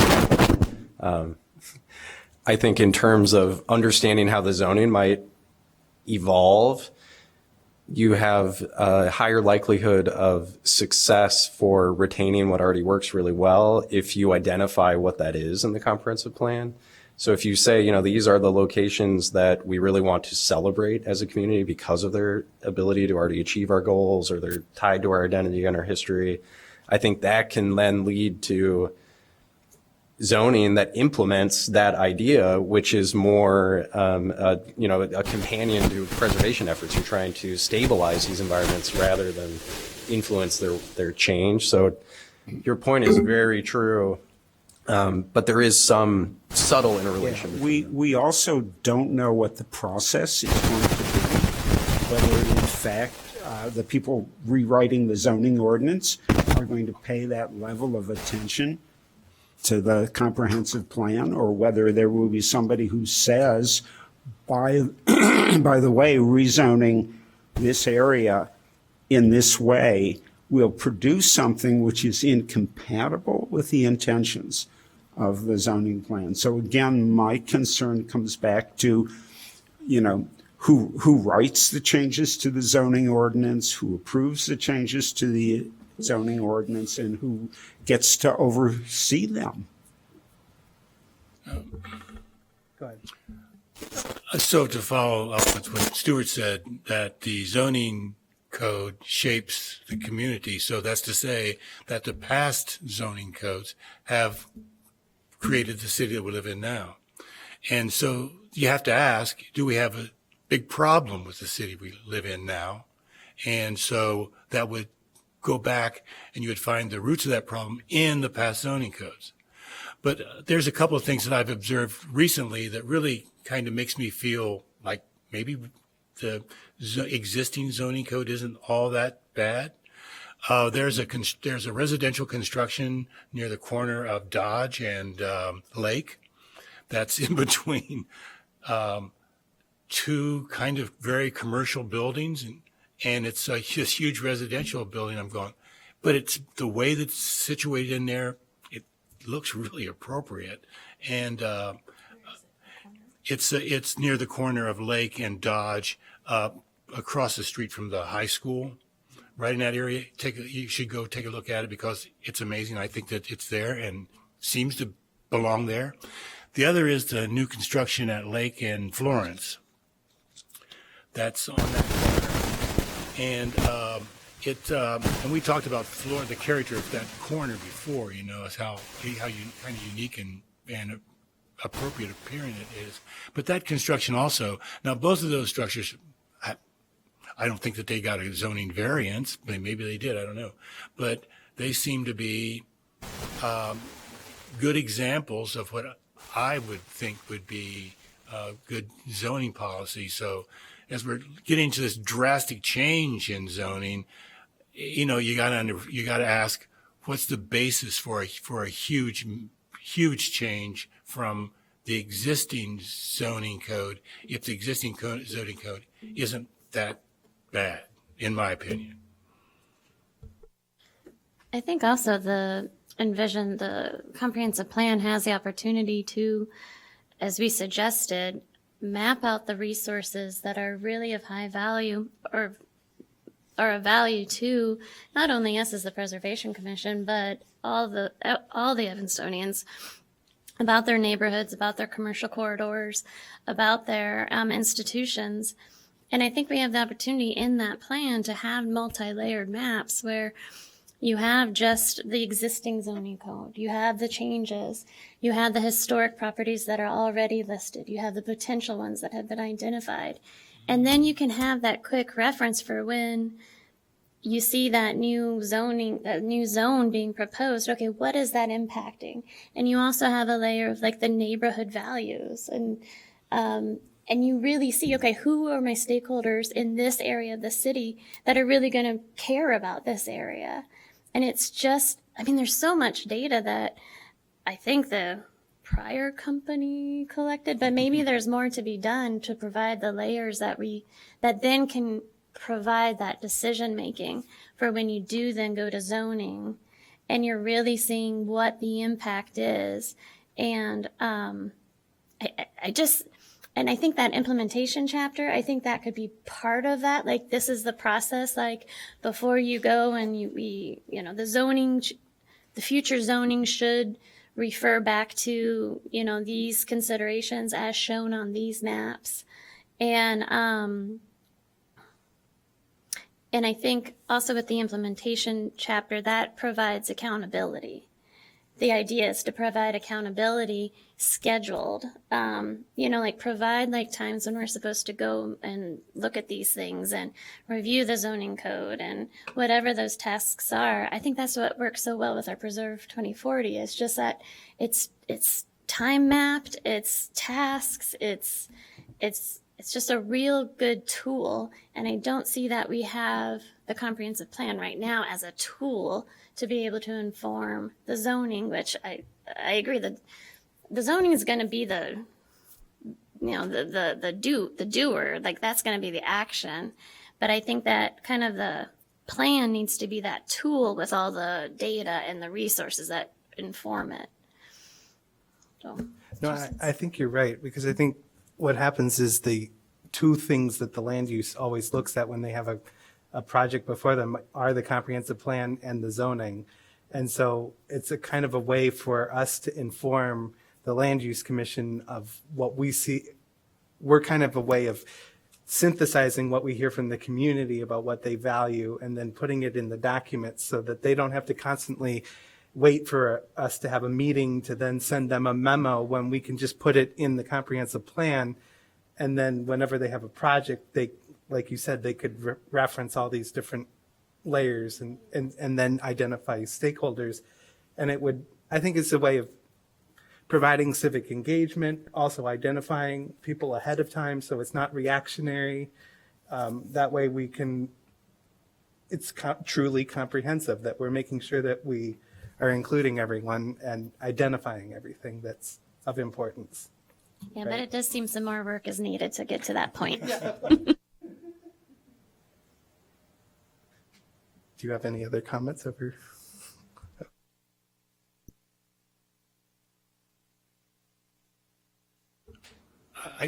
I think what you said is incredible. I think it's very appropriate in this situation, because you seem to say that there are probably a lot more issues that are as important or more important than density. I mean, as density as a target leaves out a lot of other considerations, and it has to be more than a single issue. So the question is then, we've identified what needs to be done. How will it get done for, is because I think to come up with these, I mean, we could potentially draft another letter and say what we thought about what was included and what should be included again. But my understanding is that a letter is only going to go so far, because I think they're almost looking for us to come back with maybe something more, put together than just a letter. I don't know. I mean, They want us to write the specifics. I think and I think that's what I tried to kind of get at when I looked at what I provided was, yes, they do. They have asked for specific text edits. There are some of this conversation that I don't think that's possible necessarily. I also think it's okay to say certain things, for like the implementation, for example, that chapter currently is like one paragraph. I don't think it's a reasonable expectation that this commission should be the one that provides the, 5-6 pages of text or whatever that ends up looking like. So I think that's an opportunity where you can provide more of like a framework of what maybe, should be examined. And I think we kind of did that already. So it's kind of both. Same with like the neighborhoods and places chapter, and being more specific and really drilling down on, the diverse environments within each ward. I don't think that we have to necessarily spell out what those are. It's just an additional level of detail or additional layer that needs to be added to that. Yeah, and I think those kind of things need to be documented. And again, this document it's capturing a place in time, 2025. It's not going to be the same values that you have in 5 years necessarily, but it's what's important now. And I think you just have to document that. And then in your implementation chapter, then you say how often you review those to update them. Because right now we just don't even have that written anywhere. Just get it written down so you capture today. In that sense, the word comprehensive is perhaps a mistake. This is not a comprehensive plan. This is a statement in a particular place and a particular time, and a document that will be constantly a work in progress. I think we should bear that in mind when we're making our revisions. Who's doing the writing? Who's written it so far? Who's edited it? I'm not really sure. The certain number of city staff, I think, are working on it with maybe the help of a consultant that's doing more like back-end production of maps and making sure there's like common voice. Since some of our goals can be easily put into a letter or a second letter, and some of them really sound like they require more of a give and take with the person who's doing the writing, who understands like where that will fit in best and the best way to phrase it. Is there a scenario where when one of us feels very strongly about some component of this, that they can actually meet in a one-on-one scenario to actually like a workshop and really work through some of the text? Because it's hard for us to just dive in on something like that. Yeah, I'm not sure. I could try to get that answer. My sense from what I've heard is that they would prefer, if you're really opinionated about something, just to let them know exactly what you would want to see.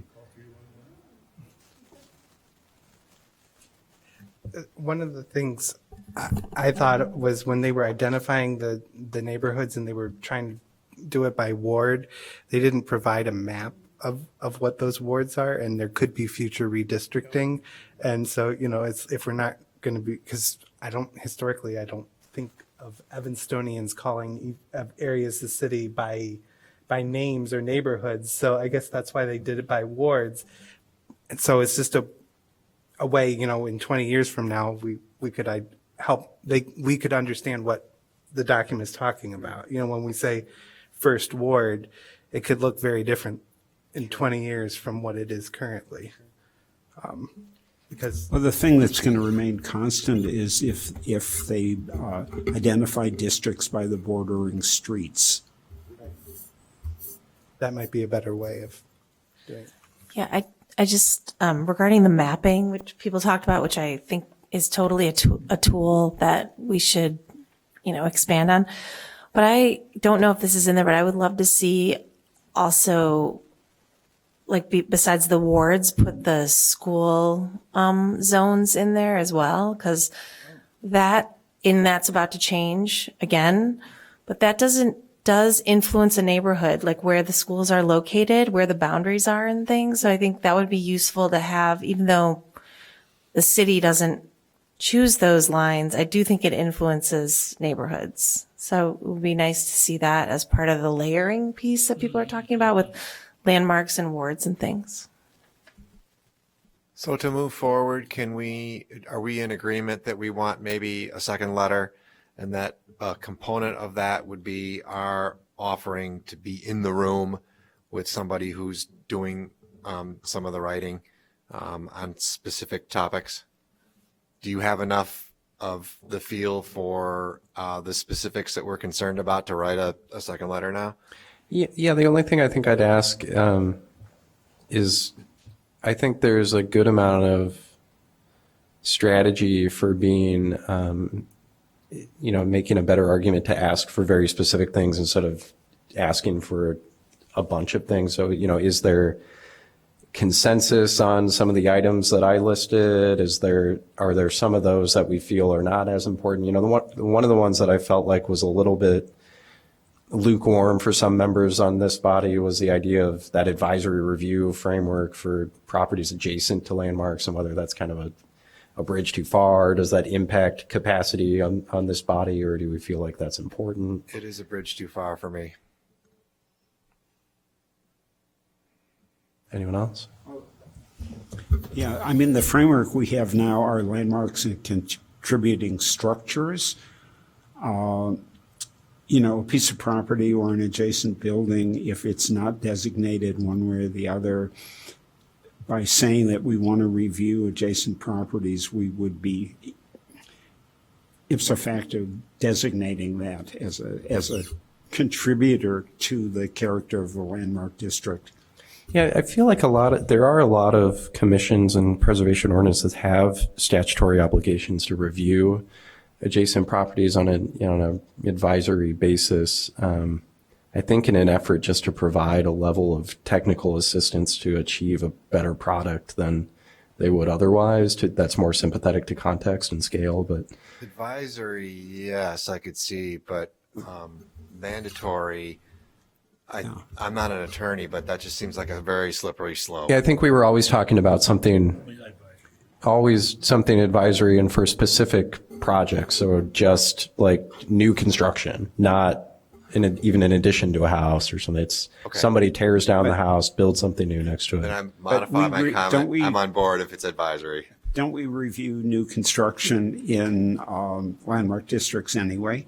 This is for properties that are outside of historic districts okay. that, like, currently Northwest Evanston has a lot of local landmarks that are not located in a historic district. So it's a way of providing some overview or, I guess, review of projects, Yeah, right? I agree. It's a slippery slope. On the flip side of that, you could get something that was so horrifically off in scale and choice of materials that it would actually demean our perception of a landmark building adjacent to it.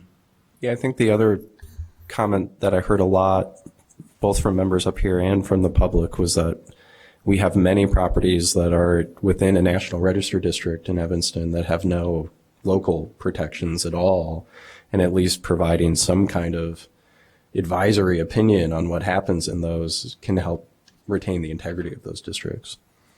And I think part of our intention also with the zoning is to be able to see when we have when we have exactly that situation where we're not in a historic district, but we have a lot of individually landmarked places. And then, like, is this an area then when we want to make sure that the zoning is sympathetic to that cluster, or even, I guess I would say cluster, but, like, how are we using zoning to help inform that as well? So, and I do support an advisory review for those situations where we don't have zoning to back up those situations. So one of the questions that I would ask is, when an area is designated a landmark district, how's that determination made? Is there a minimum number of individual structures that need to rise to the level of landmark status for there to be a district? If you have parts of Evanston where there are one or two really high quality buildings that may be on somebody's list, what would it take to basically make all of Evanston, a landmark district? Yeah, and there is language in the comprehensive plan about the way that we have done historic districts in Evanston they're very large. They're very large, really, compared to national standards for districts.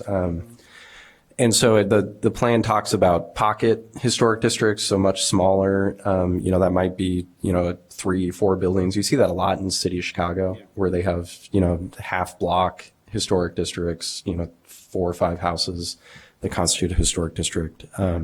So I think certainly that is an approach that's possible. In terms of designating them, I don't think that any of them have to rise to the level of being an individual landmark necessarily. It's that there's some kind of collective character that's happening, that these structures lack individual distinction, but as they're taken as a collective, they provide some kind of harmonious composition that has, special interest and value.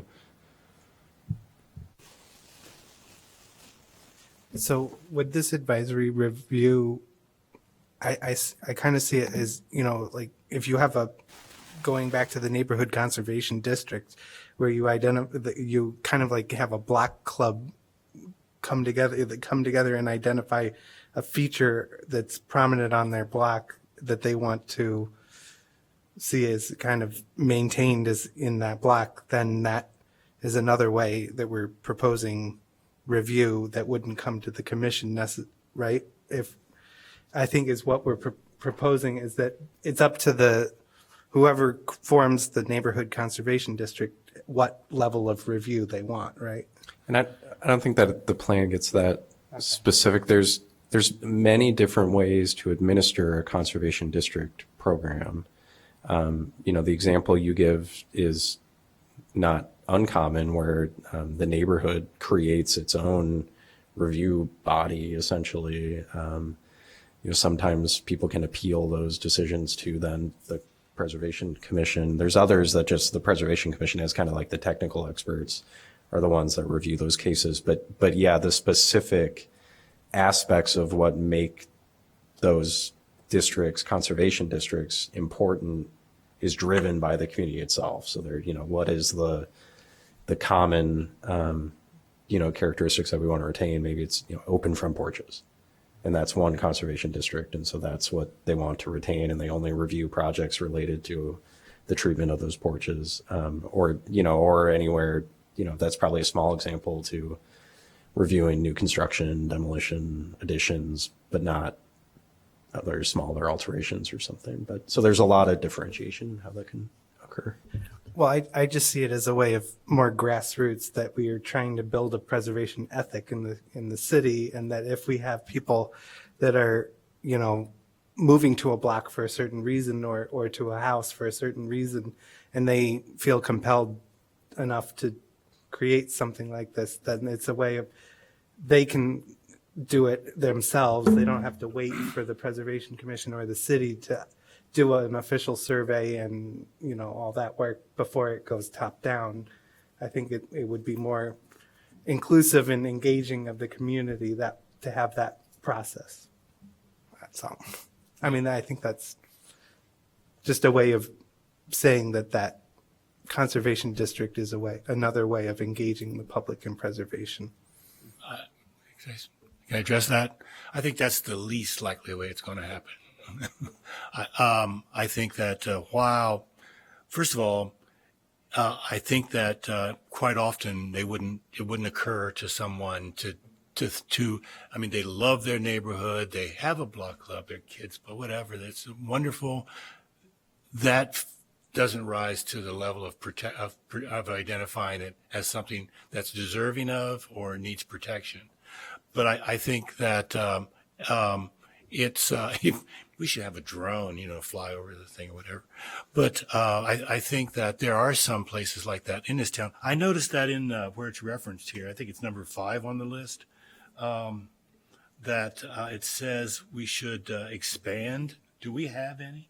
Expand the use of neighborhood conservation districts? Do we have any in Evanston? We don't. We don't. So, but I think that I think it's one of those things that really is important at this time for a couple of reasons. One reason is because I think that we're looking to the future. Preservation is a very future-oriented perspective, right? But in terms of now, I think it would be one way to engage another whole population in this whole conversation about community, about preservation, about whatever, And it would be, I don't know if it would be appropriate for this body to draft a letter, send to the NAACP or send to someone, Clarence Weaver, I don't know, someone who's active in the community and say, these are the broad kind of parameters for this kind of thing. And maybe these are the 5 good things and these are the 5 bad things. Just throw it out there. Do you think that there would be a number of people who would like to get together and have a conversation? I think it would be proactive. And the thing about that is that what's appealing to me about that is that it shows respect for and identifies lower income kind of or less expensive kind of properties. And I think it really addresses this idea of community, a broader community of people from different backgrounds, different means, different incomes, different whatever. And I think because I still think most people think of preservation as the $3 million, Ernest Mayo that they drive by and would never walk in. Well, as we know from the houses that we see here, there's a broad kind of different kinds of architectural styles and sizes of houses in terms of square feet and ages of houses. But it's kind of stops at a certain level. And it's like we, for some reason, don't want to go there or can't go there or whatever. So I don't think it's going to come from the bottom up. I think it's something that you have to say, this is really cool. And we think it's worth preserving and identifying as a thing. And this is what can happen. But it would have to be initiated from a body like this, I think. I think what you said is really important. The foundational element to a conservation district approach and framework is neighborhood planning. It's a different scale of planning. We haven't done a lot of neighborhood planning in this community in a couple decades, probably. So it's not necessarily waiting for somebody to come and tell you what's important, but it's going into the community and listening and asking questions and helping them identify maybe the things that are really special about their neighborhood that they're not necessarily able to articulate even, why they're important or how they'd like to see them actively managed. So I think that's a really important point. I also, oh God, that's so sorry. I'm so sorry. Here,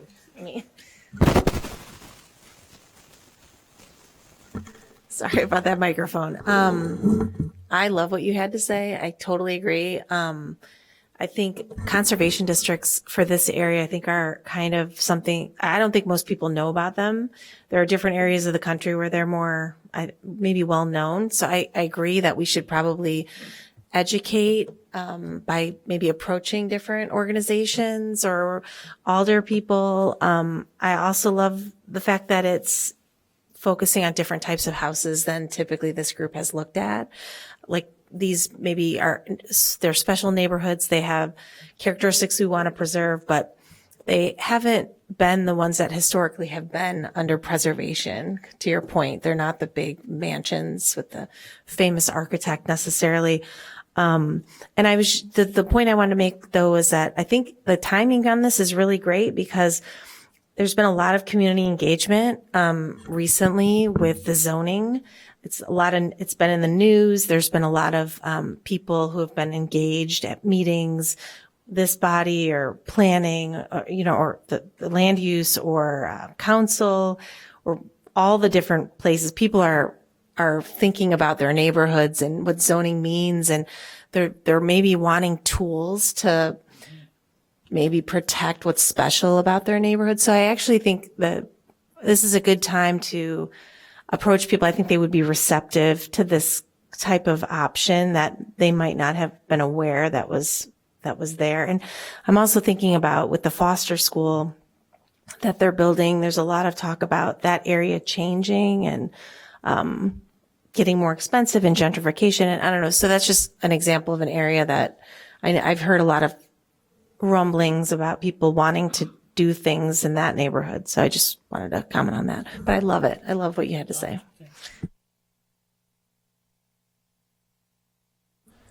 Is there consensus on adding something for the treatment of existing properties? Do we feel like that's a gap in the current plan, or do we feel like that's just assumed that the city's policy will be to protect those existing districts and landmarks? I think it's always best to put it in writing, just so that it's in the document.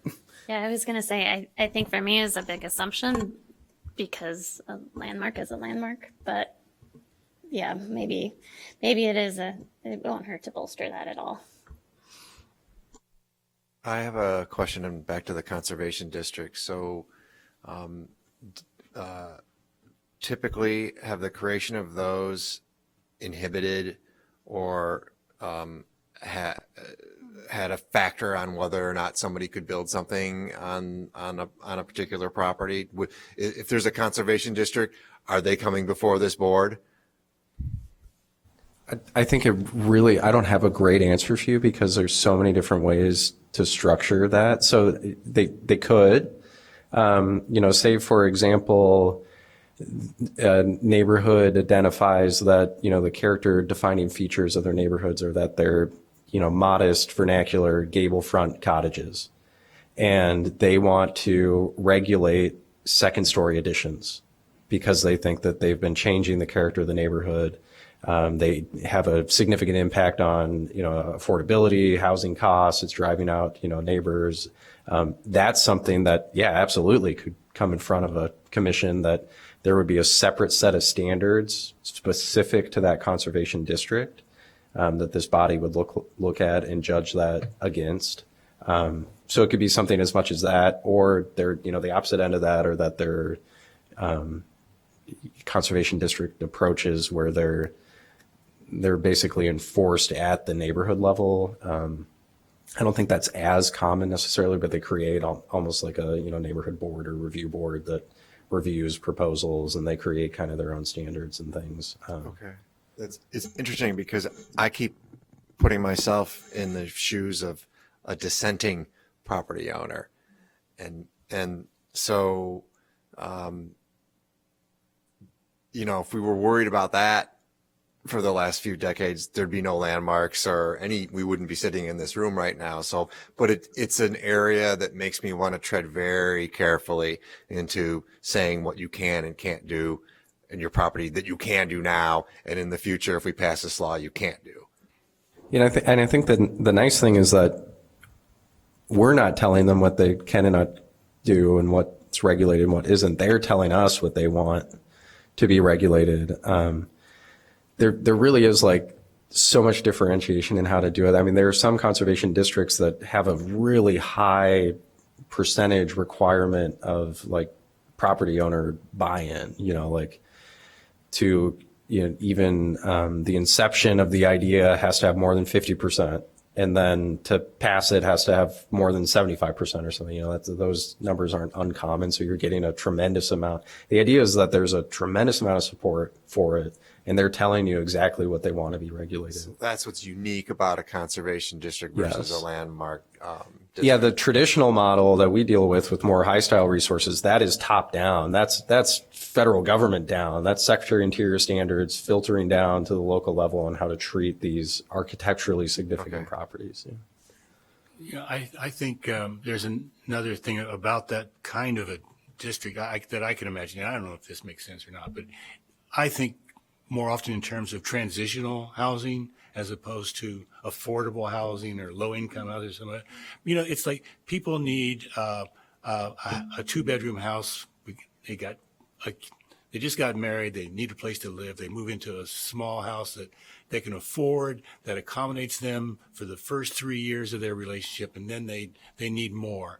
And rather than building and changing the character of that house, they move to another house, and then another young couple or maybe a couple of retirees move into that same space because you're not only preserving the character of a neighborhood in terms of the physical structure of the buildings, you're also, to a certain extent, conserving the character of the community that's made up of the people who want that particular kind of housing and that kind of neighborhoods. And I know people say, we need to get rid of single family housing. Well, I don't know about that so much. But I think there are neighborhoods that I think traditionally have kind of been functioning as I've described earlier. I think this is one way in the face of the zoning and stuff they're talking about, which I think is really going to limit that kind of housing to kind of maybe preserve neighborhoods where there are front porches, yards, safe on-street parking. I don't. I'm getting way over my head in this conversation, but I think you know what I'm talking about. And I'm trying to think of how conservation, like from what I'm hearing about the conservation districts, I feel like that's like one of those layers that then informs the zoning plan.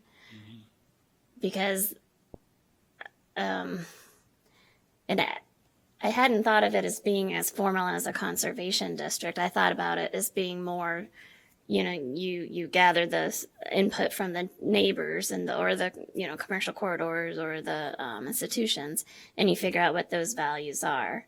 But I guess that would then feed into potential conservation districts if it, you know, really became a thing. But I definitely see them informing one another, whether it's another layer in the comprehensive plan or whether it's something like a conservation district. It will all input and it'll all provide input for that zoning, which is the be all end all about, you know, maintaining these smaller size homes, the starter homes, and, you know, what those blocks and neighborhoods look like. Can a conservation district trump zoning? Yeah, it works in the same way where essentially it's historic districts are in many ways just a zoning overlay is how they function. Many, you know, jurisdictions actually have historic zoning districts, like it's in the zoning code instead of being separate. There's actually a really good rationale for that. We don't necessarily operate that way. But the conservation district would work the exact same way, where it's an overlay over the top of the zoning. So yes, it absolutely does. It creates new regulations. But I think there has to be a kind of a fine line too. So like you don't want your zoning to be so out of whack from what the current community is so that you don't end up with this takings issue. So like, you know, let's say like what Cade was saying, you have this street of vernacular style, you know, houses, but then the zoning allows for, let's go extreme, 10 stories. And so that block came together, created a conservation district to kind of create that vernacular low scale block, and they get a proposal for a 10-story building, and then they say, no, we want it to be, you know, this low scale. So then someone could then make the case, you're denying me those 8 stories, you know.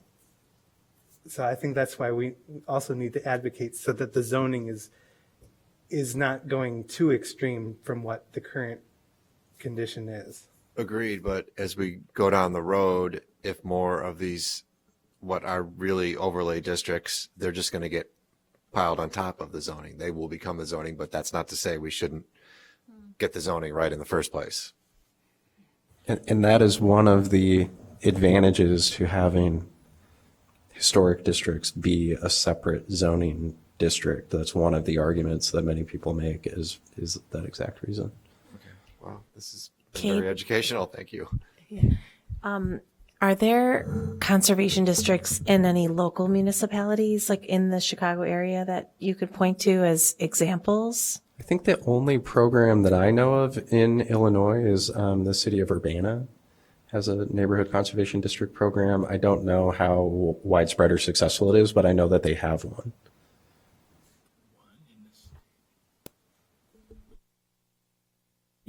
You think there may only be one in the whole state of Illinois? I think there's only, you know, I could be wrong, but I think there is only one municipality that has, it just really is a concept that hasn't really taken root in Illinois. I don't know the reasons why. It's very popular in other states as an approach, even states that you don't assume would be amenable to that type of thing. State of Idaho has a really good conservation district program. State of Texas. That's because it's all done in the back rooms here. I mean, so is there anything else other than the neighborhood conservation district? I mean, we've talked about that a lot. I guess, do we need to give direction or to you for like consensus of what we think? I think I have enough. Yeah. I think we'll probably do it the same way we did before, where I'll take a shot at putting something together and then I'll pass it along and you can provide feedback until we get to a point where If anyone in Evanston happened to hear anything about this discussion through anything like maybe a newspaper or something, Would it be appropriate for them to give you a call and inquire about their neighborhood and show, or just to indicate to you that there's an interest? Yeah, I mean, I'm always amenable to talking to someone on the phone. Until we have a conservation district program, but it's fine to plant that seed and get support and get people thinking about the physical characteristics of their neighborhood that are, tied to its sense of place and spirit and character. So they would just call the city of Evanston and ask to speak to you? Sure. Call 311. 31 or 847-328-2100. Kate has people filtering his calls. Yeah. I would love I don't know if this is possible, but at a meeting to have a presentation on conservation districts, like maybe have someone from even virtually come in from Urbana and be like, slideshow or something. I don't know. But if that's like the route that we want to go, it'd be nice to see like successful conservation districts and have more of a conversation, like a community conversation around it. Yeah, I think it's a really good idea, especially to get a variety of perspectives on the different frameworks that people have created, because there's some that are really prescriptive and require a lot from a neighborhood to achieve success. And there's others that are relatively broad, and they leave it up to somebody to just propose something. And so I agree, and maybe I can start looking at some examples on the extreme ends and other places that are just generally have found it really successful. Also, this is our last meeting at 2100 Ridge. So I think what you were saying is we could almost take the road on the show and, at the show on the road, sorry. And we could go to the Fifth Ward, and that's where the idea was originally brought up here in Evanston, and we could meet them where they are in their community, potentially at, Fleetwood Jourdain or something. And, because we kind of are looking for new meeting locations. Of course, there's 909 Davis, but we could potentially have a meeting at a city-owned property. So, Just quickly, is there an auditorium at 909 Davis? There is. And just since you brought it up, the Civic Center, can we get an update, I guess, on what the next steps are? I know there was a letter presented, recently after our special meeting. I don't know if there's any next steps on our end or anything like that.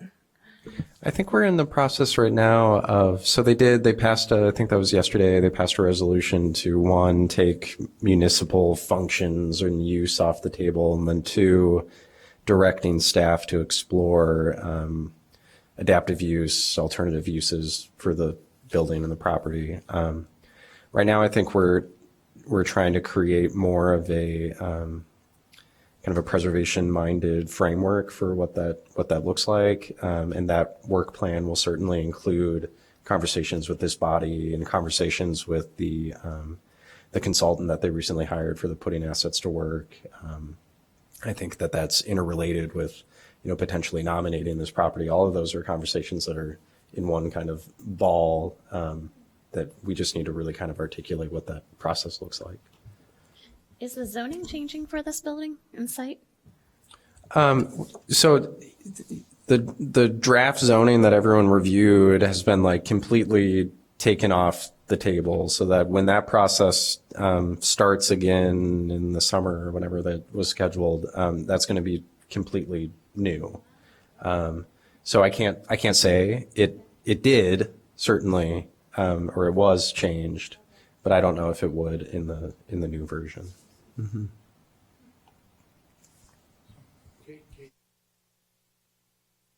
Since you mentioned a new zoning plan starting, are we thinking about any expansion of any historic districts or any new historic districts, or anything that we'd want to be prepared to present in that process?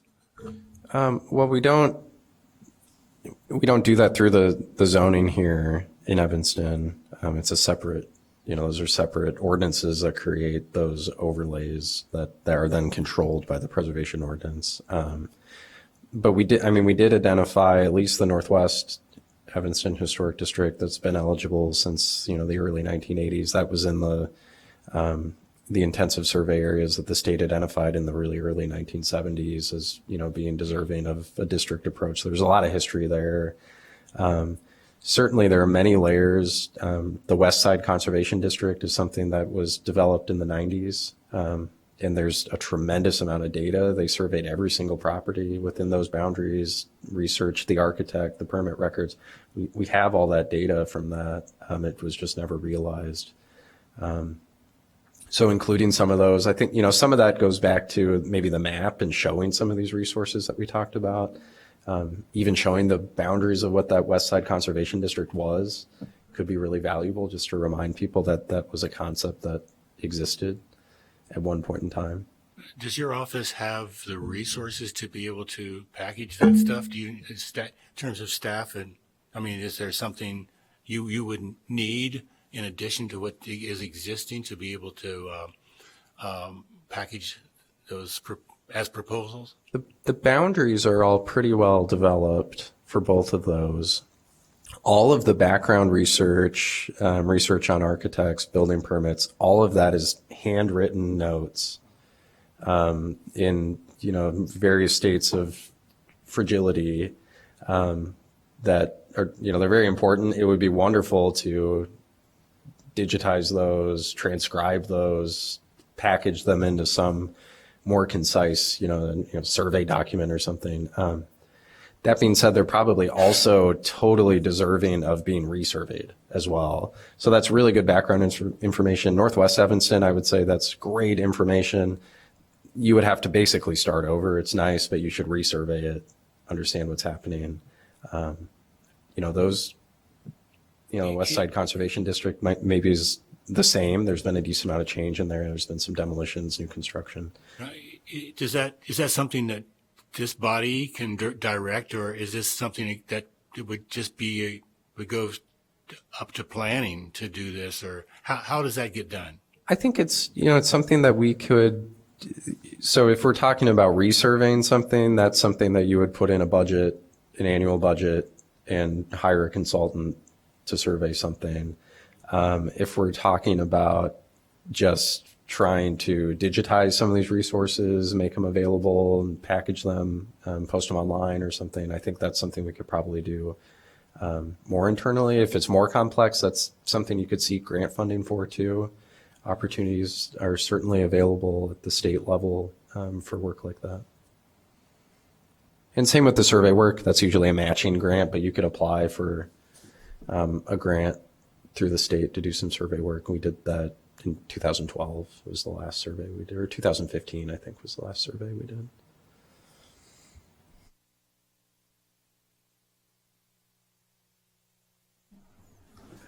All right, so I think that is the end of our discussion for Envision Evanston. I know, Commissioner Bowden, did you have anything prepared? Or, because I have something prepared if you don't, so. Yeah, go ahead. Okay. Because this is our last meeting at 2100 Ridge, the Lorraine H. Morton Center, I did draft a very short letter or a statement of gratitude. So I'm going to read that.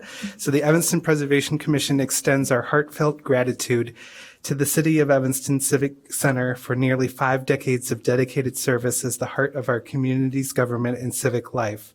For nearly 50 years, the Lorraine H. Morton Civic Center has stood as a symbol of our city's commitment to preservation. While the preservation movement was growing locally and nationally, the City of Evanston saw value in rehabilitating a former Catholic girls' school. Numerous Evanstonians have walked through the hallways of this building and have served on various boards, commissions, and committees, as well as city councils.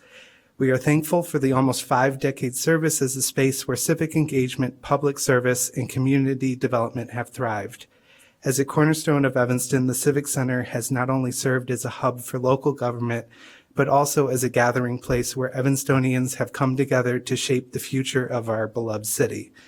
We honor the Lorraine H. Morton Civic Center's lasting legacy and the many individuals whose work and dedication have made Evanston a stronger, more vibrant community. And this is why we think it should be designated as a landmark. Yes. All right, thank you. And with that, Nice letter. we adjourn our meeting.